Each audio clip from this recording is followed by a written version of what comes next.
마음이 작동하는 숨겨진 원리. 디바인 매트릭스. 그렉 브레이든. 뉴욕타임즈 선정 베스트셀러 작가인 그렉 브레이든은 시스코 시스템즈사에서 컴퓨터 시스템 수석 디자이너, 컴퓨터 지질학자, 기술 운용 매니저로 일했다. 그는 마음속 깊은 열망, 내면의 힘이 현실화되는 과정을 과학적 방법으로 탐구한 선도적 권위자이다. 그렉은 우주 만물을 잇는 양자 에너지와 소통하고 그것을 우리 삶에 과학적으로 적용하는 법칙, 즉 마음의 양자 설계도를 만들고자 티베트 고산지대의 마을과 외딴 수도원, 고대 사원과 사라진 문서들을 20년 넘게 연구해왔다. 그 결과물로 2004년 패러다임을 뒤흔든 신성한 코드를 출간하여 모든 생명체의 DNA에 숨겨진 고대의 메시지를 해독해 보였다. 또한 초기 기독교 교회가 성경을 편집하는 과정에서 사장시킨 잃어버린 기도의 방식을 찾아내 2006년 힐링 라이프를 출간했다. 디바인 매트릭스는 원하는 목표를 이룰 수 있는 우주적 힘의 원리에 대해 양자 물리학적 해석을 시도한 독특한 역작이다. 내 영혼에 알미 한 방울 들어있다. 그것을 너의 바다에 떨어뜨려라. 루미. 서문. 벼랑 끝으로 오라. 떨어지면 어떡하나요? 벼랑 끝으로 오라. 너무 높아요. 벼랑 끝으로 오라. 그들은 왔고 그는 밀었더라. 이에 그들은 날아올랐더라. 이 시는 우리가 진실에 대한 고정관념을 과감히 벗어났을 때 맞이하게 될 힘의 아름다움을 보여주는 멋진 사례이다. 현대의 시인 크리스토퍼 로그의 이 짧은 대화시에서 모험에 갓 입문한 사람들은 전혀 예상치도 못한 경험을 한다. 스승의 격려에 힘입어 단순히 벼랑 끝에 서는 것만으로도 그 끝을 넘어서는 놀라운 경지에 오르는 것이다. 그들은 미지의 세계에서 전혀 낯선 경험을 하고 이를 통해 새로운 자유를 얻는다. 많은 점에서 이 책은 독자들을 시 속의 입문자들처럼 그러한 벼랑 끝 상황에 서도록 이끌 것이다. 우리 안의 세계와 우리 밖의 세계 사이에서 일어나는 모든 것을 보여주는 거울이자 모든 것을 잇는 다리이며 또한 모든 것을 담는 그릇인 에너지 장의 존재를 일깨워주고자 하는 것이 이 책의 목표이다. 이 에너지 장이란 바로 디바인 매트릭스, 즉 디바인은 신성의, 신의, 신성한, 성스러운 등을 의미하며 매트릭스는 자궁, 모체, 형태를 띠는 것, 기원 등을 의미한다. 이 에너지 장이란 디바인 매트릭스다. 양자나 원자 같은 미립자에서부터 아득히 저 멀리 밤하늘을 수놓은 은하계에 이르기까지 우주 만물 모든 것에는 디바인 매트릭스가 존재하며 이 모든 것들 사이에 역시 디바인 매트릭스가 존재한다. 이러한 사실은 우주에 기여하는 우리의 역할에 대한 기존의 고정관념을 깨트린다. 이 책을 통해 어떤 사람은 삶의 이치를 전혀 새로운 방식으로 깨닫게 될 것이다. 또한 어떤 사람은 이미 알고 있었거나 혹은 적어도 그렇지 않을까 의심하고 있던 것에 마침내 마음 편안한 확신을 얻게 될 것이다. 어느 경우이든 우리 몸과 세계와 우주의 모든 것을 잇는 근원적 에너지 망의 존재는 강력하고도 신비로운 가능성을 향해 활짝 문을 열어젖힌다.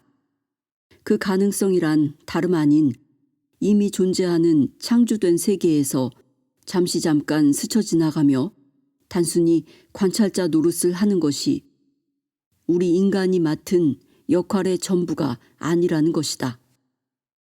영적, 물질적 풍요, 인간관계, 직업, 깊은 사랑, 위대한 성취만이 아니라 이런 것의 결여와 두려움으로 얽히고 설킨 삶을 본다는 것은 어쩌면 우리 믿음의 거울을 정면으로 응시하는 것인지도 모른다.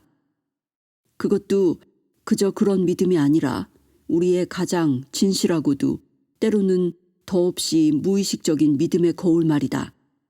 우리의 인생사는 디바인 매트릭스의 신비로운 힘을 통해 빚어져 지금과 같은 현재에 이른다. 만약 이것이 사실이라면 디바인 매트릭스의 인식 그 자체야말로 우주의 존재에 중요한 역할을 할 것이 틀림없다. 우리는 예술품인 동시에 예술가이다.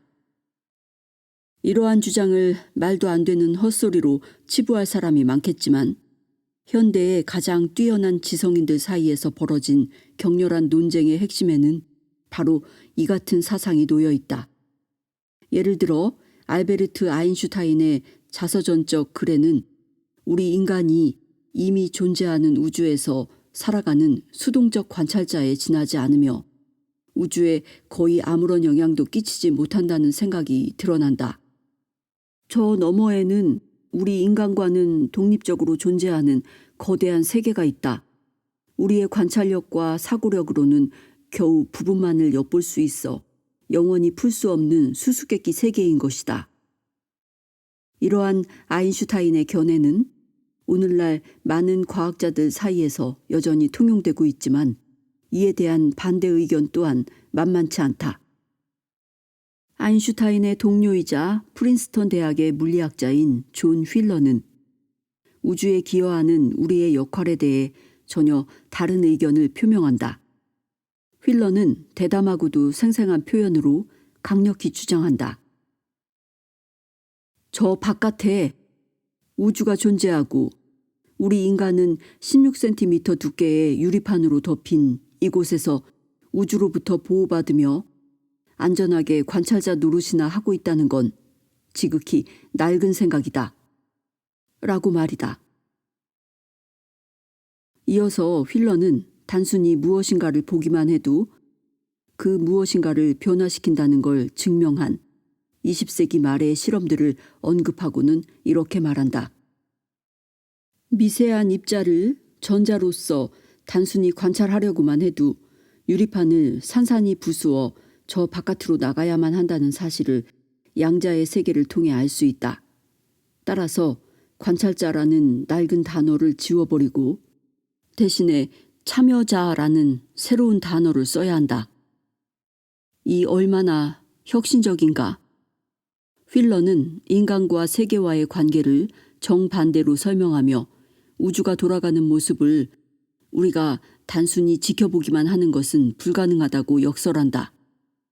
사실상 양자 물리학의 실험 결과를 보면 전자처럼 미세한 물질을 단순히 쳐다보기만 해도, 아니 잠시 잠깐 전자의 움직임에 관심을 보이기만 해도 그 짧은 순간에 전자의 특성이 바뀌고 만다. 관찰 행위 자체가 우주의 변화를 야기하고 우리가 뭔가를 의식하는 것 자체가 곧 변화를 이끈다.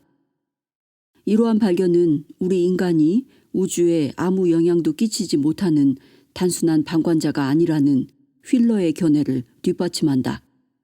인간이 잠시 잠깐 우주를 스쳐 지나가는 단순한 존재가 아니라 우주의 변화에 적극적으로 참여하는 존재라는 사고방식은 우주의 본질과 이치에 대한 새로운 시각을 만들어낸다.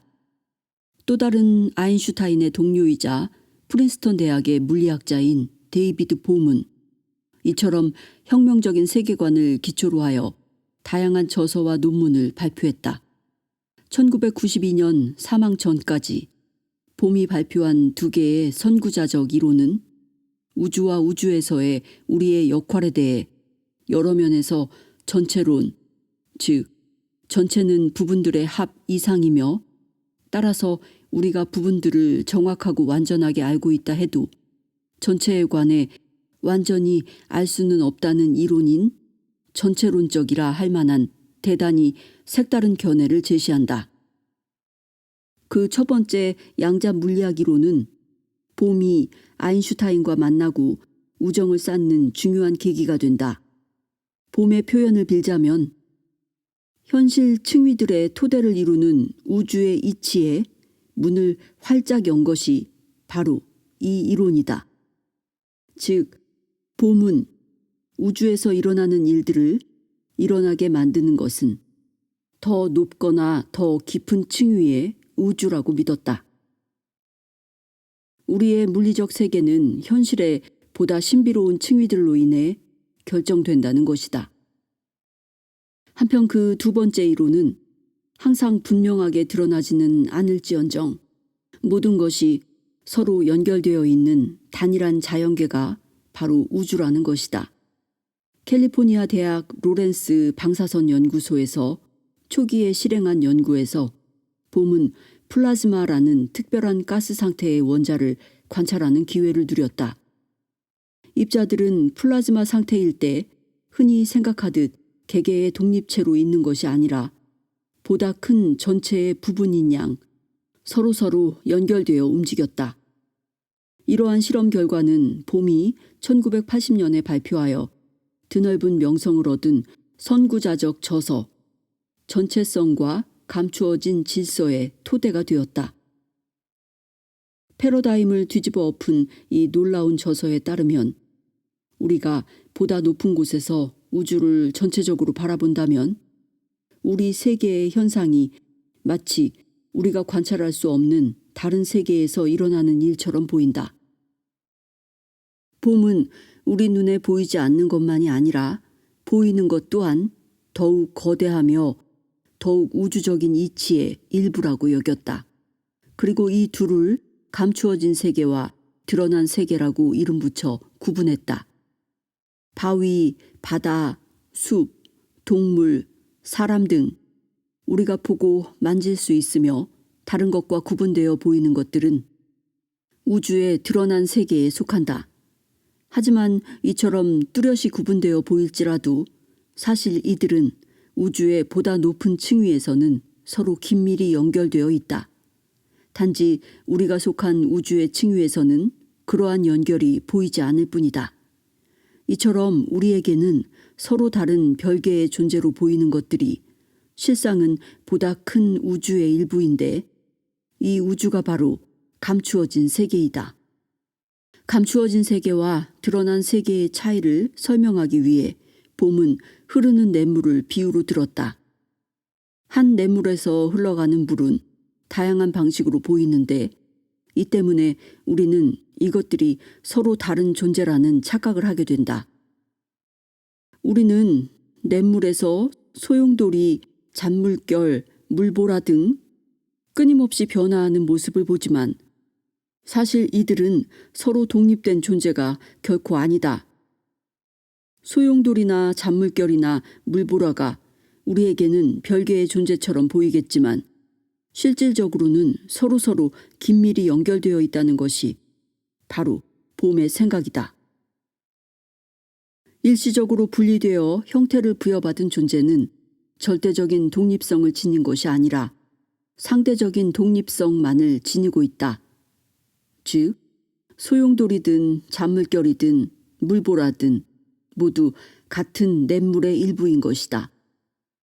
봄은 이러한 예를 통해 우주와 우주의 모든 것이 물론 우리 인간까지 포함해 사실은 보다 거대한 우주의 일부이며 서로 똑같은 위치를 점하고 있다고 주장한다.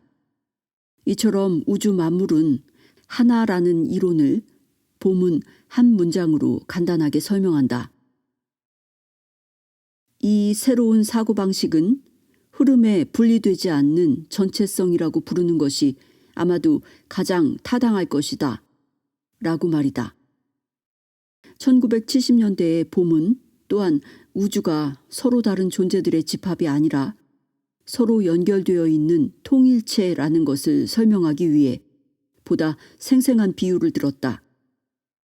우주의 상호 연관성을 깊이 연구한 결과 우주가 거대한 홀로그램이라는 확신이 더욱 커졌던 것이다. 홀로그램 상태의 물체는 그것이 무엇이든 모든 부분마다 그 물체 전체를 자그마하게 축소된 형태로 담고 있다. 홀로그램이라는 개념이 생소할 수도 있겠지만 이 책 4장에 자세히 설명되어 있다. 봄의 견해에 따르면 우리의 세계는 우주의 보다 높은 층위에서 현재 일어나고 있는 것보다 실제적인 무엇인가의 투영이다. 이보다 높은 층위가 바로 감추어진 세계이자 원형의 세계다. 위가 곧 아래이며 안이 곧 밖이다 라는 관점에 따르면 크기만 다를 뿐 제 스스로 완전한 형상이 각 형상들마다 오롯이 담겨 있다. 우리 신체야말로 홀로그램의 훌륭한 예이다. 익히 알고 있겠지만 우리 신체의 어느 부위를 보든 DNA는 똑같은 유전자 코드를 갖고 있다. 즉 머리카락이나 손톱이나 혈액에서 채취했다고 해서 DNA의 부분만 나오는 것이 아니라 DNA 전체가 담겨 있다.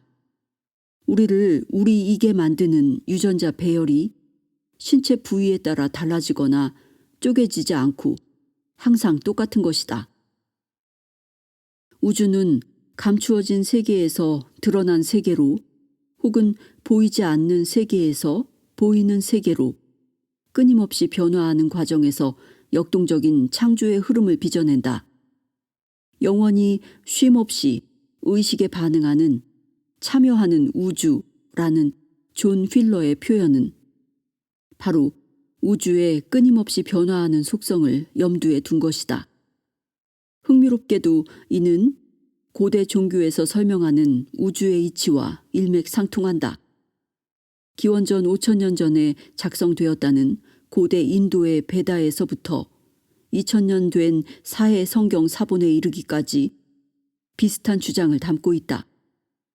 우리 세계는 사실상 보다 높거나 깊은 세계의 현상들을 비추고 있는 거울이라는 것이다.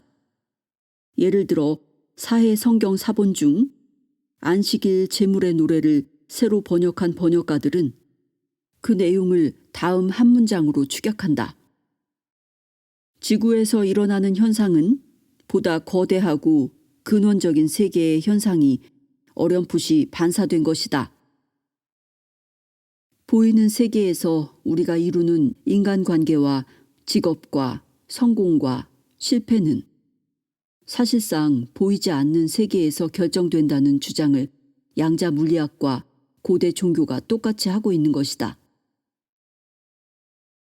이에 따르면 디바인 매트릭스는 삶의 물리적 매개를 통해 드러나는 분노, 증오, 사랑, 연민, 이해 등 우리의 감정과 믿음의 비물리적인 에너지를 비추고 있는 거대한 우주 영사막이다.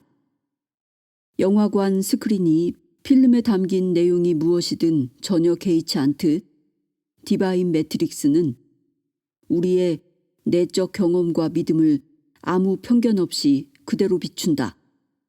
우리는 연민에서부터 배신에 이르기까지 모든 것에 대한 깊은 속내를 우리를 둘러싼 관계의 질을 통해 때로는 의식적이지만 대체로는 무의식적으로 드러낸다.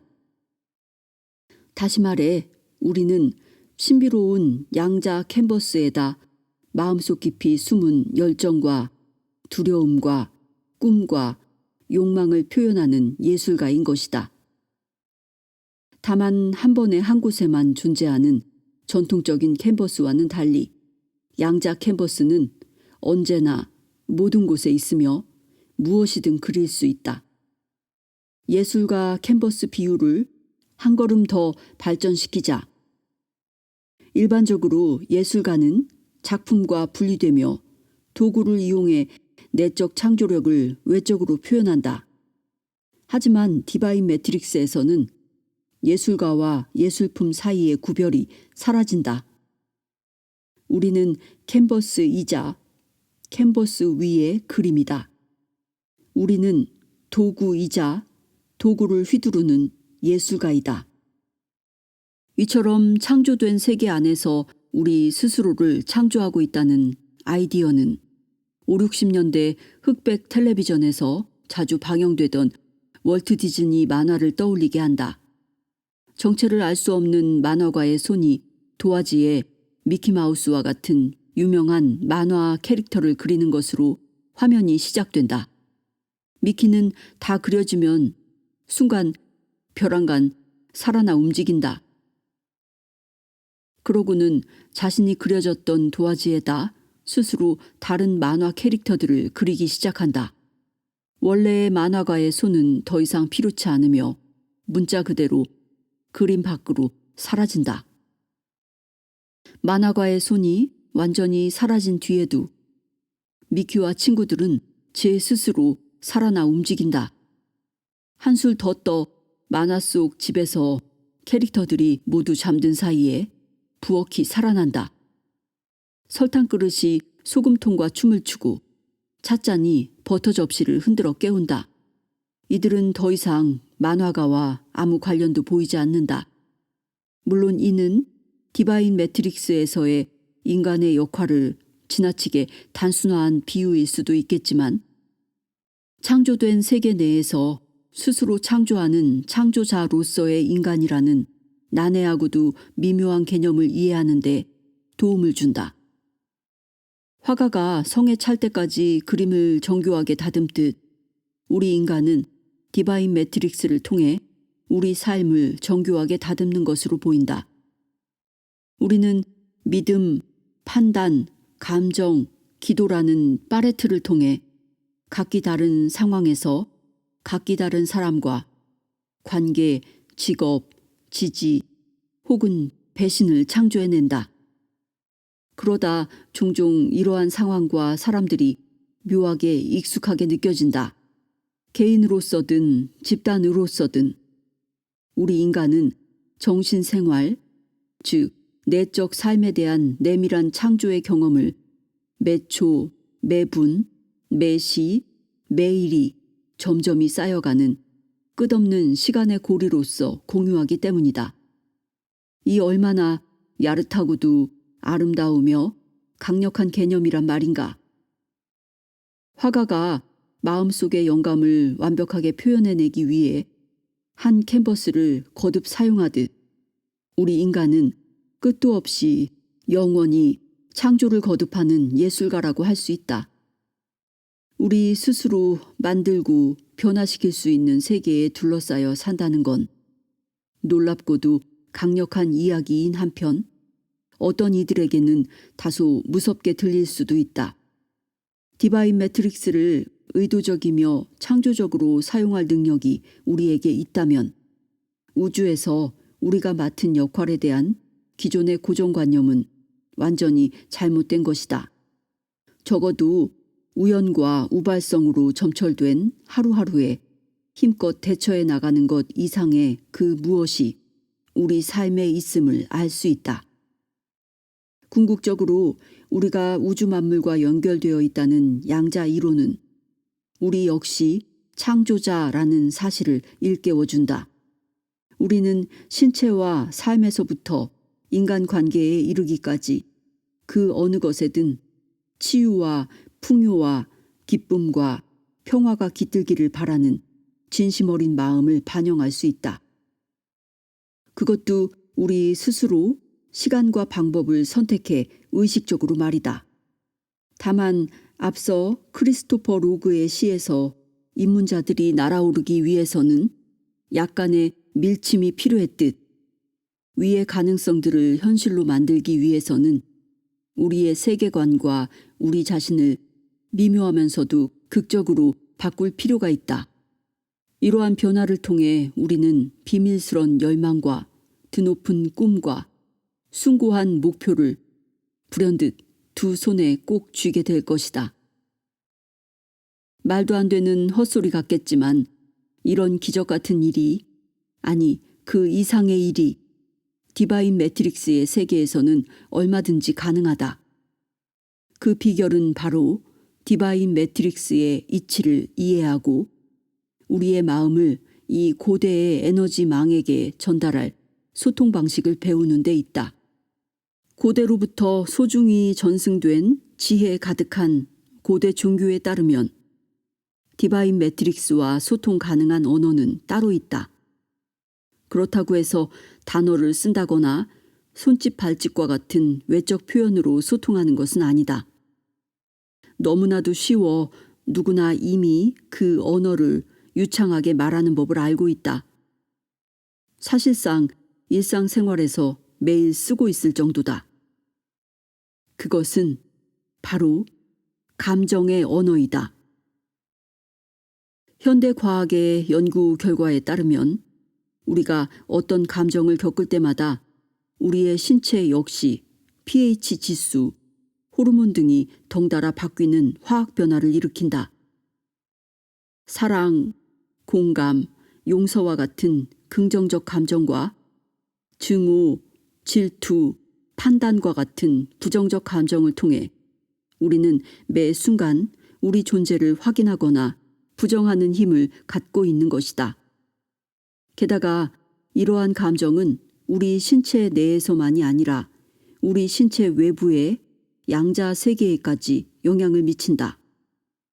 디바인 매트릭스란 우주 만물 사이사이의 미지의 공간을 처음부터 끝까지 빈틈없이 덮고 있는 우주의 담요라고 생각하면 이해에 도움이 될 것이다.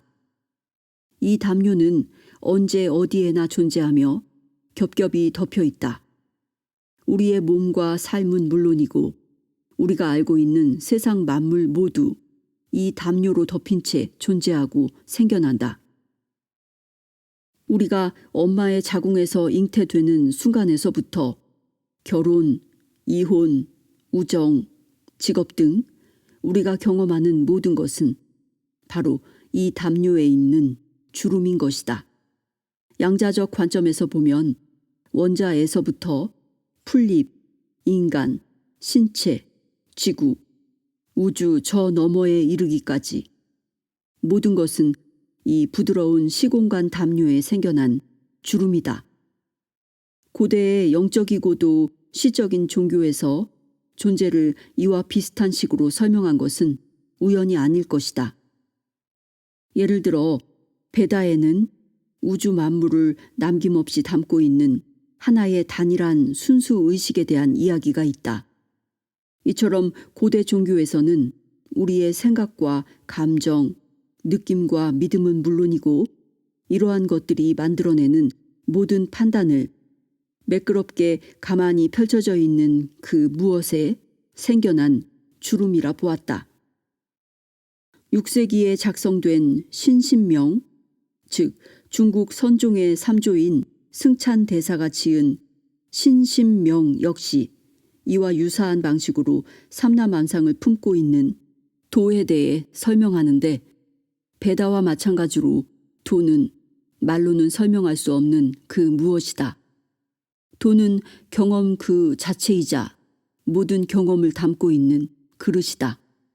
또한 모자람도 없고 남음도 없는 큰 허공과 같은 완벽한 것이다.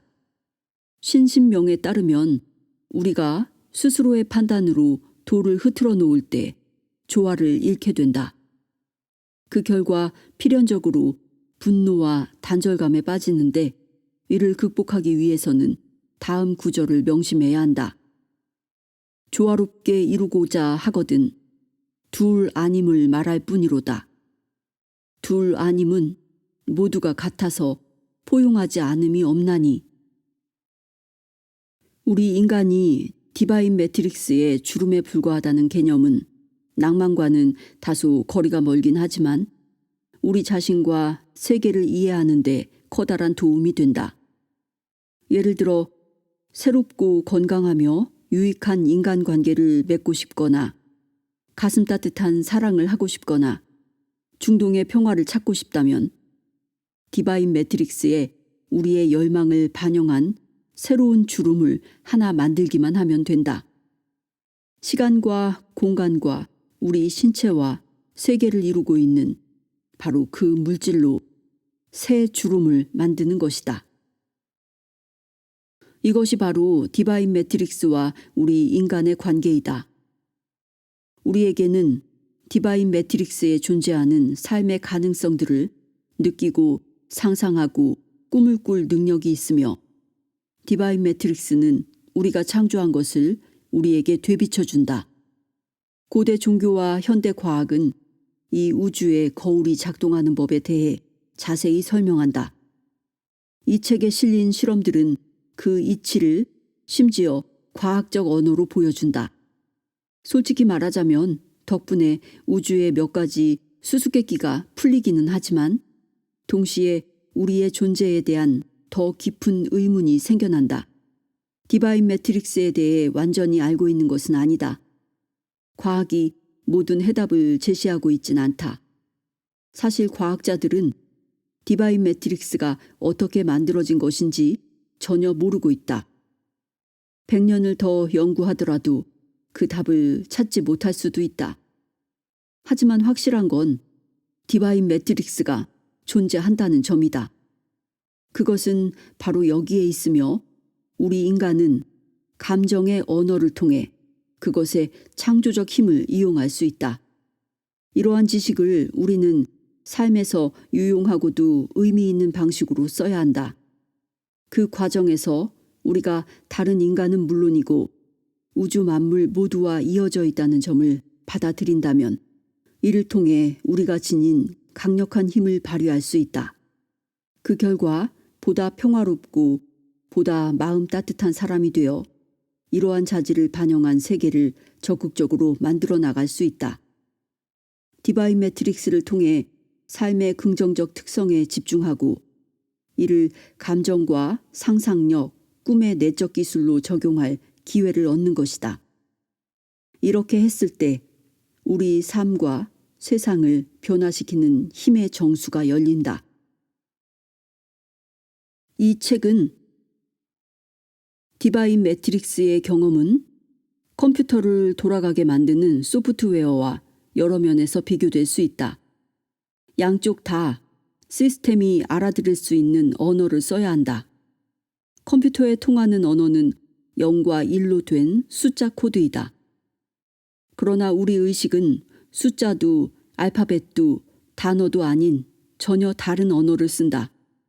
우리는 이미 디바인 매트릭스의 일부이기 때문에 매트릭스와 소통하기 위해 필요한 모든 것을 이미 알고 있다. 특별한 훈련이나 사용 안내서 없이도 저절로 할 수 있는 것이다. 그 언어는 다름 아닌 보편적 감정인 것으로 보인다. 우리는 이미 어떻게 사랑하고 미워하고 두려워하고 용서하는지를 알고 있다. 이러한 감정을 인식한다는 건 곧 디바인 매트릭스를 프로그램하고 있다는 것이다. 다만 기술을 보다 갈고 닦는다면 기쁨과 치유와 평화가 우리 삶에 한결 쉽게 깃들도록 할 수 있다. 나는 이 책에서 과학사나 현대 물리학에 관해 구구절절 늘어놓고 싶은 마음은 전혀 없다. 이런 정보를 제공하는 훌륭한 책은 이미 여러 권 나와 있다. 미치오 카쿠의 하이퍼스페이스, 데이비드 봄의 전체성과 감추어진 질서 등 그중 몇몇은 이 책에 인용하기도 했다. 이들은 세상을 보는 새로운 시각을 제시하고 있다는 점에서 우리가 꼭 읽어야 할 필독서이다. 하지만 이 책을 통해 내가 일깨우고자 하는 것은 우리 일상의 신비를 풀기 위해 필요한 지침과 방법이다. 이런 이유로 양자 물리학 실험 과정을 세세히 설명하기보다는 놀랍고도 혁신적인 실험 결과를 중심으로 글을 썼다. 치유와 평화와 기쁨과 사랑과 우정을 불러오고 이 시대에서 살아남는 방법을 이해하기 위해서는 실험 과정을 알아야 하는 것이 아니라 그 결과가 보여주는 진실을 파악해야 한다. 다만 과학적 지식을 상세히 알고 싶어 할 독자들을 위해 각주의 참고 문헌을 기록해 두었다. 많은 이들에게 양자 물리학계의 놀라운 발견은 회의실이나 워크숍이나 카페에서 수다 떨 때 써먹을 단순한 흥미거리에 지나지 않을 것이다. 하지만 심오한 문학과 숭고한 철학이 우리의 정신을 드높이 고양시키듯 양자 물리학의 새로운 발견은 우리 일상에 최소한의 관련성을 가지고 있다. 예를 들어 입자가 동시에 두 곳에 존재할 수 있다거나 전자가 아인슈타인의 예상보다 더 빨리 움직일 수 있다는 것을 알아봐야 우리 삶에 아무 영향도 끼치지 않는다면 그런 지식이 대관절 다 무슨 소용이겠는가. 이 경탄스러운 발견이 쇼핑몰이나 거실, 공항이나 교실에서의 우리 삶이나 우리 신체의 치유와 뭔가 관련이 있을 때에야 그 지식은 중요한 것일 수 있다. 양자의 신비와 우리의 일상 사이에 커다란 틈이 벌어져 있는 것은 사실이지만 이 틈을 이어주는 다리가 바로 디바인 매트릭스다. 나는 실험 결과를 설명하는 데서 한 걸음 더 나아가 그러한 결과가 우리를 더 나은 사람으로 만들고 더 좋은 세상으로 변화시키는데 어떤 도움이 되는지도 보여줄 것이다. 나는 단 한 가지 이유로 이 책을 썼다. 종종 우리를 무능하고 보잘것없고 초라하게 만드는 이 세상에도 희망과 가능성과 힘이 있다는 걸 알려주기 위함이다. 이를 위해 현대 과학이 이룩한 놀라운 업적을 이야기하듯 이해하기 쉽고 재미있게 설명하려고 한다. 수많은 강연을 통해 쌓은 경험 덕분에 나는 청중에게 의미 있게 다가가기 위해서는 상대방의 학습 방식을 존중해야 한다는 걸 깨달았다. 스스로를 좌뇌형 또는 우뇌형이라고 여기든 사실 우리는 세상을 이해하기 위해 뇌의 양쪽 모두를 사용한다. 일부 사람들은 뇌의 어느 한쪽에 보다 많이 의존하기도 하지만 세계를 전혀 새로운 눈으로 보기 위해서는 논리와 직관을 두루 동원해야 한다. 이런 이유로 디바인 매트릭스는 카펫을 짜듯 날실과 시실이 교차된다. 나의 견해와 경험을 운해형으로 그려 보이는 짬짬이 이 이야기의 중요성을 보여줄 좌뇌형 실험 결과와 이론이 등장할 것이다. 덕분에 지루한 교과서가 아니라 알기 쉬운 방식으로 첨단 과학을 이해할 수 있을 것이다. 우리의 DNA를 비롯해 모든 생명은 4가지 화학 원소를 기초로 하여 구성되어 있듯 우주 역시 디바인 매트릭스의 4가지 특성을 기초로 하고 있다. 디바인 매트릭스의 힘을 이용하기 위해서는 신비로운 방식으로 우리 삶과 연결되어 있는 바로 이 4가지 놀라운 발견을 이해해야 한다. 발견 1은 우주 만물을 모두 연결하고 있는 에너지장이 존재한다. 이고 발견 2는 이 에너지장은 우리의 믿음을 비추는 거울이자 이어주는 다리이며 담는 그릇의 역할을 한다. 이다. 발견 3은 이 에너지장은 초공간적이며 홀로그램적이다. 발견 4는 우리는 감정의 언어로 이 에너지장과 소통한다. 이다. 좋은 인간관계, 직업적 성공, 몸과 마음의 치유 등 우리 삶의 모든 것을 결정하는 디바인 매트릭스를 이해하고 이용할 힘이 우리에게는 있다. 궁극적으로 우리 인류가 종으로서 살아남을 수 있었던 건 우주 만물이 하나라는 양자적 세계관에서 비롯된 삶의 비결을 기꺼이 받아들이는 능력이 크게 한몫했을 수 있다. 나는 이러한 놀라운 개념을 제대로 설명하기 위해 이 책을 3부로 나누어 각 부마다 디바인 매트릭스의 핵심 사항을 하나씩 펼쳐 보이기로 했다. 각 부의 끝에 딱딱하게 결론을 정리하기보다는 중간중간 주요 개념이 등장할 때마다 비결 1, 비결 2, 이렇게 비결 뒤에 숫자를 차례로 붙였다. 또한 8장의 끝부분에 20개의 비결을 일목요연하게 정리해 놓았으니 언제든 쉽게 찾아볼 수 있다. 중요한 인용이나 심오한 영감을 위해 필요한 정보를 조목조목 찾기 쉽도록 각 부를 간략히 요약하자면 다음과 같다. 1부 디바인 매트릭스를 발견하다는 우주 만물을 잇고 있는 신비에서는 우주 만물을 연결하는 에너지 장에 의해 우리 모두가 하나라는 인식이 고대로부터 전승되고 있다는 사실을 보여준다. 1장에서는 과학자들이 이러한 통일장을 찾는 것을 100년 넘게 가로막았던 특정 실험에 대해 설명한다. 또한 모든 것이 분리되어 있음을 입증한 이 옛날 실험을 재확인하도록 이끈 20세기 양자 물리학의 새로운 발견에 대해서도 설명한다. 여기에는 과거 그 존재를 인정받지 못했던 에너지 장의 과학적 증거를 제시한 최근의 대표적 실험 3개가 포함되어 있다. 1. 인간의 DNA는 우리 세계를 이루는 물질에 직접적 영향을 준다. 2. 이처럼 우리 세계를 이루는 물질에 영향을 주는 DNA에 인간의 감정은 직접적 영향을 끼친다. 3.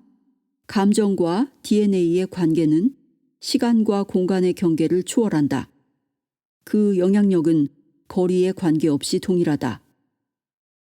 일부의 끝부분에 이르면 디바인 매트릭스의 존재에 대한 의심이 말끔히 지워질 것이다.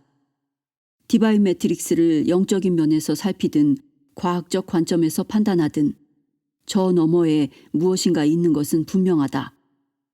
그 무엇인가란 바로 우리의 본질과 경험은 물론이고 우리의 행동까지도 하나하나 잇고 있는 에너지 장이다. 그렇다면 당연히 다음과 같은 논리적 질문이 나오리라. 이러한 지식을 가지고 우리는 무엇을 할 것인가? 우리의 삶을 위해 디바인 매트릭스를 어떻게 이용할 것인가? 2부 상상과 현실을 잇는 다리에서 디바인 매트릭스는 어떻게 작동하는가에서는 우주 만물이 공간의 제약 없이 홀로그램적으로 연결되어 있는 우주에서 살아간다는 것에 의미를 살펴본다. 이 원리의 미묘한 힘은 20세기 물리학에서 최고의 발견으로 손꼽힐 만하건만 제대로 이해받지 못한 채 간과되고 있다. 나는 일부러 쉬운 단어를 골라 경험의 신비에 대한 유익한 정보를 제공하고자 한다. 우리 모두는 이 경험의 신비를 공유하고 있으나 그 커다란 가르침을 대부분 인식하지도 못하고 있다. 모든 것이 언제나 모든 곳에 있다는 관점에서 우리 삶을 바라보면 너무도 큰 깨달음이 밀려와 미처 다 이해하지도 못할 지경이다. 이 우주적 연결로 인해 우리는 언제 어디에서나 삶의 기쁨과 비극을 함께하고 누리거나 줄일 수 있다. 그렇다면 우리는 이 힘을 어떻게 이용해야 할까? 그 비결은 여기도 거기도 없으며 현재도 과거도 없다는 이해로부터 시작된다. 우주 만물이 서로 연결되어 있다는 홀로그램적 관점에서 본다면 여기는 이미 거기이며 과거는 늘 현재이다. 고대 종교에서는 우리가 하루하루의 매 순간마다 삶을 부정하거나 긍정하는 선택을 내린다고 본다. 매 분, 매 초 삶을 풍요롭게 하거나 고갈시키는 선택을 함으로써 우리 자신을 살찌우거나 말리는 것이다. 우리는 충만한 삶을 선사할 깊은 호흡을 할 수도 있고 메마른 삶을 선사할 얕은 호흡을 할 수도 있다. 다른 이에 대해 생각하고 말할 때 존중하는 태도를 보일 수도 모욕하는 태도를 보일 수도 있다. 얼핏 사소해 보이는 선택을 내릴 때마다 우리는 초공간적이며 홀로그램적인 의식의 힘을 통해 삶의 시공을 뛰어넘는 영향을 끼친다. 개인의 선택들이 모여 집단의 현실이 되는 것이다. 이는 흥미로우면서도 섬뜩한 발견이다. 다음과 같은 점을 알 수 있기 때문이다. 우리의 아름다운 소망과 생각, 기도가 이미 목적지에 도착해 있는 이유. 우리는 우리 신체나 자연 법칙에 제한받지 않는다는 사실. 전쟁터에서부터 회의실에 이르기까지 사랑하는 이가 그 어디에 있든 우리가 집을 떠나지 않고도 얼마든지 도움을 줄 수 있는 방법. 즉각적인 치유가 가능하다는 사실. 눈을 감고도 시간과 공간 너머를 보는 것이 가능하다는 사실. 3부 디바인 매트릭스가 보내는 메시지인 양자의식에서 살고 사랑하고 치유하라에서는 하나로 연결된 에너지 장에서 살아간다는 것의 의미와 이런 점이 우리 삶에 끼치는 영향에 대해 실제적 측면에서 살펴본다. 동시성과 우연성, 의도적 치유의 강력한 힘, 우리의 가장 친밀한 인간관계가 우리에게 보여주는 진실 등의 사례를 통해 유사한 경험이 우리 삶에서 무엇을 의미하는지를 깨달을 수 있다. 일련의 실제 사례들은 사소해 보이는 일상의 사건들이 실은 우리 자신이며 우리의 가장 내밀하고도 진실한 믿음을 보여준다는 분명하고도 아이러니한 진실을 일깨워준다. 그 중에는 애완동물이 우리의 신체에서 눈에 띄지 않게 일어나고 있는 변화를 보여준다는 놀라운 일화도 포함되어 있다. 이 책에는 고대로부터 전승된 신비로운 종교에 담긴 위대한 비밀을 풀기 위해 20년 넘게 연구와 여행을 계속한 저자의 경험이 축적되어 있다. 우리는 정말 연결되어 있을까? 그렇다면 얼마나 깊이 연결되어 있을까? 우리에게는 우리 세계를 변화시킬 힘이 정말 얼마나 있는 것일까? 등과 같은 의문을 품고 있다면 이 책을 통해 그 답을 찾을 수 있을 것이다. 나는 과거의 진실과 미래의 희망을 이으며 살아가는 이들을 위해 이 책을 썼다. 상처, 비판, 두려움의 흉터로 비틀거리는 세상을 측은히 여기고 용서할 수 있는 건 바로 우리 자신이다. 존재의 위협 속에서 살아가야 하는 이 시대에 살아남는 비결은 다름 아닌 전혀 다른 사고방식을 가지는 것이다. 결국 우리는 디바인 매트릭스의 법칙을 이해하고 이용할 수 있는 능력이야말로 깊은 치유와 위대한 기쁨을 누리고 인류가 종으로서 살아남는 비결임을 깨닫게 될 것이다. 뉴멕시코주 산타페에서 그렉 브레이든